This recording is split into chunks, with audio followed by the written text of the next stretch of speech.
Hace mucho tiempo que me dedico porque me apasiona lo que puedo, digamos, como generar a partir del trabajo con los instrumentos musicales electrónicos y sobre todo como medio expresivo y como medio para poder trabajar y modelar el aspecto sonoro de la música, que es en principio creo que el que más me ha impactado. Digamos, más allá de las formas, las estructuras y eso, lo que más me gusta del arte sonoro es justamente la materia sonora propiamente dicha. Y con los sintetizadores uno puede modelar eso de formas muy flexibles, y eso es lo que me hizo meterme mucho en los distintos tipos de sintetizadores, los distintos sistemas de síntesis, las diferentes tecnologías. O sea, en todo caso, digamos, lo del el especialista, digamos, podría estar relacionado más que nada por ese lado, por una cuestión de que me interesa profundizar más y más y más en las posibilidades, pero no para agotar un conocimiento, sino porque es como una especie de exploración constante de recursos que tiene como una cosa a nivel emocional como muy intensa. Mi primer sintetizador lo tuve en el año 1988, cuando yo tenía 20 años. La música que me hizo ser músico fue básicamente música hecha con instrumentos electrónicos, cuando tenía 15 años, que sentí como mucho impacto por el trabajo de las texturas en función de ciertas melodías y de climas sonoros, y a partir de ahí sentí como la necesidad de transformarme en músico. Así que fui a estudiar piano, pensando que tenía que saber tocar el teclado para tocar los sintetizadores, que era mi objetivo. Después, cuando tuve mi primer sintetizador y los subsiguientes, ahí comprobé que el piano o el teclado y el sintetizador son dos cosas separadas, aunque muchos sintetizadores vengan con teclado. O sea, el sintetizador en sí no tiene ningún tipo de necesidad de relación con ningún control parecido al de ningún instrumento musical tradicional.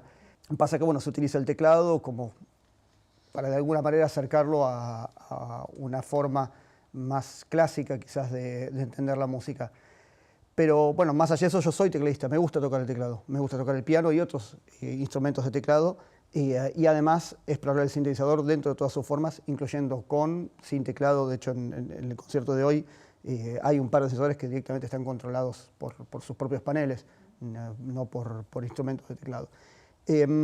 Así que bueno, mis inicios con el sintetizador son a partir de ahí. En 1988 tuve mis primeros instrumentos, y era una época en la que la tecnología digital era como el sumum, y a mí me gustaban también muchos instrumentos de épocas anteriores, que en ese momento no estaban siendo muy bien considerados, más bien todo lo contrario. Así que tuve oportunidad por mi cuenta, digamos, investigar instrumentos que en ese momento estaban siendo como medio despreciados en el mercado de los instrumentos musicales y en la cultura musical en general. Pero me sirvieron mucho porque, digamos, en esos instrumentos analógicos sin memorias y con paneles amplios para la programación del sonido, eso yo encontré un camino muy profundo que me interesaba seguir. Y además lo combiné siempre con tecnologías digitales, me gustan todo tipo de instrumentos. Pero ese fue más o menos como mi inicio, una época muy distinta a la actual. Digamos, la información era más complicada de conseguir, por ahí leyendo algunas revistas, mirando fotos, aprendí mucho mirando las fotos de los instrumentos que usaban los músicos, tapas de los discos que por ahí contenían información de qué instrumentos usaron, y eso fueron como las cosas que más me enseñaron a mí en esos momentos.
digamos, la música que de alguna forma como me impactó cuando era adolescente, lo primero que fue, unos amigos de la secundaria me prestaron un cassette de un músico griego, Vangelis, y me fascinó la forma en que trabajaba esto que te decía antes, ¿no? Las sonoridades, y la intensidad con la que el tipo se relacionaba con los instrumentos electrónicos, que en general eran considerados como instrumentos, no sé, por decirlo de alguna manera, como fríos. El tipo, bueno, que es griego, justamente tiene como una aproximación quizás más emocional que por ahí otros músicos que también me gustan mucho, pero que de alguna manera son tal vez menos románticos en su forma de relacionarse con los sintetizadores. Pero inmediatamente me empecé a escuchar otro tipo de música, desde música electrónica como de los 70, como clásica del género, como Jean-Michel Jarre y por ahí algunas cosas digamos, más mezcladas con rock, como Alan Parsons, o grupos que usaban mucho sintetizador, como Yes, con Rick Wakeman y demás. Y también me interesó mucho la música de Brian Eno, de artistas alemanes como la banda Tangerine Dream, Klaus Schulze. Me gustó mucho siempre la música electroacústica, más ligada a lo tonal o a la música llamada contemporánea. Me fui como nutriendo un montón de cosas. Y ya a comienzos de los 90 empezó a haber como todo un movimiento con la música electrónica en donde se empezó a mezclar de nuevo la tecnología analógica con la digital y grupos como Future Sound of London o Orbital o eso de alguna forma más o menos iban por el mismo camino en el que empecé a ir yo. La verdad que no siento exactamente como la idea de influencia en el sentido de no me interesan mucho los géneros musicales. Básicamente como que me nutro de las cosas que escucho, pero no en el sentido del estilo, sino en el sentido más que nada emotivo, de lo que se puede transmitir a través de la música.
Casi todo sale de, digamos, de lo que me sugiere un sonido o una secuencia.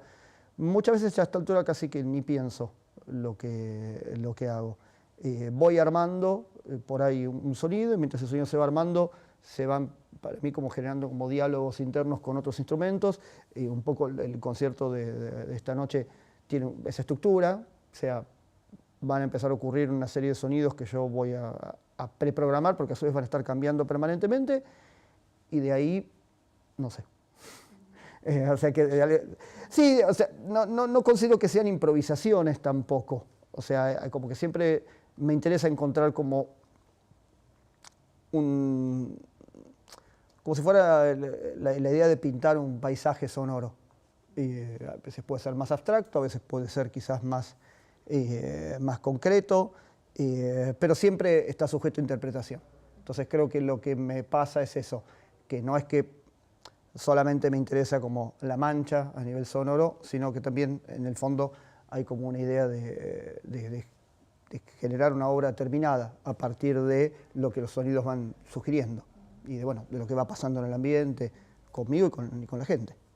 Cuando yo empecé sentía que el momento de todos los distintos momentos, porque puede pasar un músico, el momento para mí era el concierto. Con el tiempo, yo disfruto mucho el trabajo en estudio, digamos, y tengo mi laboratorio, pero con el tiempo me fui dando cuenta de por qué sentía eso. Me da la impresión de que un concierto de ciertas características, sobre todo un concierto que quizás no tenga un repertorio fijo y eso, es una construcción como colectiva. O sea, cuando uno puede ir, como en el caso mío, cambiando todo el tiempo, va sintonizando lo que ocurre, digamos, por decirlo de alguna forma, con la energía de todas las personas que están ahí en el lugar, con lo que se vivencia del ambiente, y es como una influencia mutua, como una realimentación mutua. Entonces, la sensación mía es que cada concierto es un encuentro, es único y es como eso, juntarse con varias personas y charlar, pero juntarse sin ningún plan previo, ¿no? O quizás con apenitas un plan, bueno, vamos a comer, no mucho más que eso. No es que decís, bueno, me voy a juntar con tal y voy a hablar de tal tema y, bueno, esto es una cosa parecida. Hay quizás más o menos una idea de lo que puede llegar a ser el encuentro, pero en realidad se va a terminar de definir siempre en el momento de tocar. Otras músicas quizás sí requieren más estructura, y por ejemplo hay veces conciertos que hago música que ya está previamente ensayada de eso, pero igual está siempre sujeta a lo que puede pasar en el momento. No es hacer play y que todo salga exactamente igual siempre.